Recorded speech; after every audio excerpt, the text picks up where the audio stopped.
UP के मुजफ्फरनगर के रसूलपुर गांव में एक चौधरी गिरधर सिंह नाम का एक आदमी रहा करता था। उसके एक 3 साल का बच्चा था, उसे चेचक हो गया और काफी इलाज करने के बाद भी वो जिंदा नहीं बच सका। रात में उसकी मौत होने से सुबह उसके अंतिम संस्कार करने का निर्णय किया। उसी रात को मुजफ्फरनगर के एक दूसरे गांव में शोभाराम नाम के एक आदमी की बैलगाड़ी के पहिए के नीचे आ जाने से मौत हो गई। उसको अस्पताल ले जाते वक्त रास्ते में ही उसकी मौत हो गई।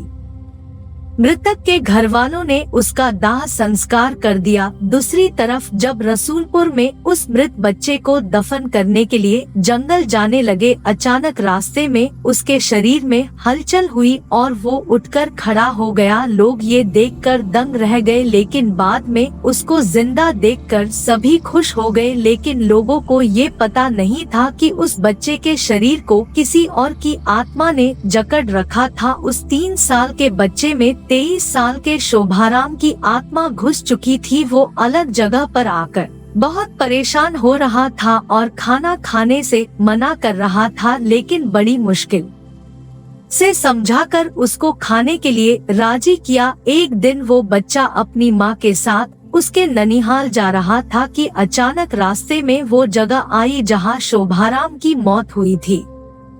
उस बच्चे ने इशारा करके बताया कि ये रास्ता उसके गांव की ओर जाता है।